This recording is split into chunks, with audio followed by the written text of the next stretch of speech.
Does getting through the rest of the semester feel like an uphill climb? I mean, seriously, do you just like want to quit right now? Well, I feel your pain. I'm on an actual uphill climb right now. I sure as hell want to quit, but I'm doing 3 things to keep myself going, and I swear these are good tips for students as well. Stay tuned.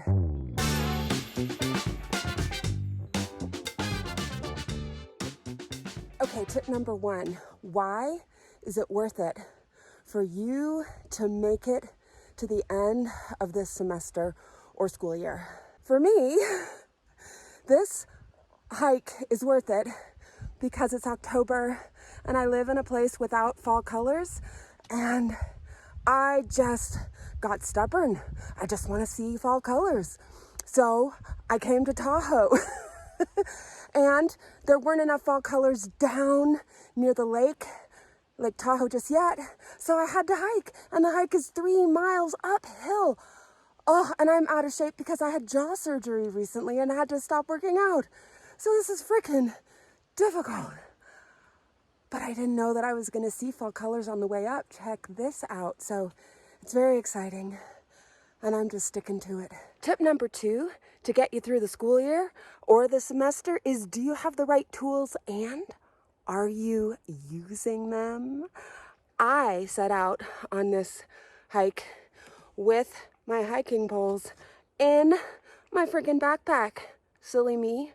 And my legs hurt on that first 500 feet of uphill that I did. And finally, I was like, come on, Gretchen, get out your hiking poles. Let's do this thing. And the hiking poles allow me to use my arms to get through as well as my legs. So I get to use all of myself and not just part of myself. And so students, I ask that of you. Are there tools you have that you've gotten out of practice of using that might help you? Maybe it's your planner. Maybe it's some pretty markers or highlighters. Maybe it's your notebook or your organization system. Oh my God, my nose is running now. This hike is really hard.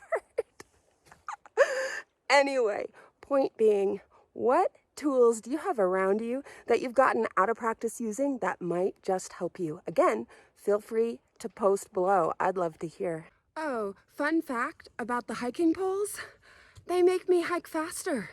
I don't get it, because my whole body is working harder, and yet with them, I'm also hiking more efficiently, I guess. And I wonder if that's the case for you with your planner or your pretty markers or whatever other tools you know will help you be more efficient and get you through to the end. Tip number 3, give yourself really doable short-term goals when things feel especially hard. I don't know if you can tell, but this is a particularly steep uphill right now. You can see how red my face is.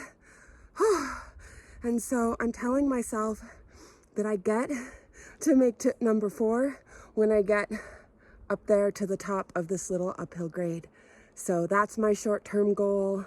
What is yours? What's the very next little push that you can do that feels hard but doable? And what's a reward you can give yourself on the other end? Again, if you want some coaching around this, post below. Maybe I'll respond. I made it to the top of the hill, and I even pushed on a little bit for a pretty view. Let's see if you can see that blue right there. Well, that's not the sky. That's Lake Tahoe. The higher I get, the more gorgeous views of the lake I get. Anyway, here we are, as promised. Tip number, oh shoot, I forgot. Is it 4? So one of the things that I did about 20 minutes into the hike, when I could tell that it was just going to be a pain in the ass, my shins were hurting, I was breathing heavy, is I got out my phone and I texted about 5 different people to say, I'm doing something hard. I need some cheerleading. Please feel free to send it to me. Woo! Do y'all hear that wind? You can tell I'm getting higher. More snot. Man, it's a little chilly. It's really nice because I turn the sound of my phone on, and then every once in a while I'll hear a ding and I'll check, and it's someone I love encouraging me, and that feels so good. So who can you have on your team to cheerlead you and support you through the really freaking hard task of being a student? I'm gonna do a whole nother video about the types of people who are good to be on your team, so we won't get into that now. But just right now, think, who do I want to have be some of my main supporters? And again, maybe comment below, and perhaps I can coach you a little around it. Okay, got one more tip for you, but I'm gonna leave that for when I finally get to the lake with the fall colors. Marlette Lake it's called. Hopefully it's coming right up. Let's see. Oh my goodness. I made it to the lake, but could not make a video there, and stay to the end to find out why I couldn't. So now I am almost to the bottom again. I did the whole 6 mile plus hike, 2,000 feet elevation gain. I'm so proud of myself, but I'm so tired. So here's my last few tips about how students can get themselves through the end of the semester or the school year, just like I got myself through this hike. And a couple of other things I did was take frequent rests like I'm doing right now. And I also chose to distract myself with a creative project, which was making these videos. So I'm really curious what you can do to take breaks. They weren't long breaks, they were like a minute or two each, on this hike, but what kind of breaks for you are not so long that you lose steam, but are long enough that they're rejuvenating to you? So that's a good thing to think about. And what kinds of creative or physical things can you also do that leave a spark in your life to get you through it? It might just be hanging with your friends and making sure you're prioritizing friend time, but that's a good question to be thinking about as well. What's a project that's all about you and nothing else that can get you through?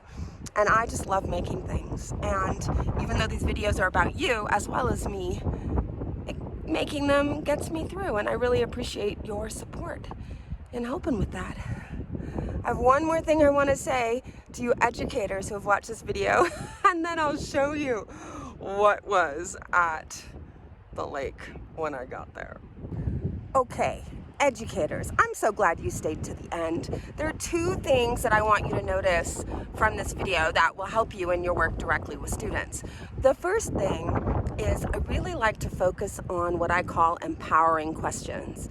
And this video, whether you noticed it or not, was chock full of some really great empowering questions that you can ask students directly. And students, if you're still watching, you can ask yourselves directly. The other thing, the second thing that I want you to notice is I told a story from my own life that had a lot of emotional content in it. This hike was hard for me, and I hope you guys saw that I was really struggling as I was doing it.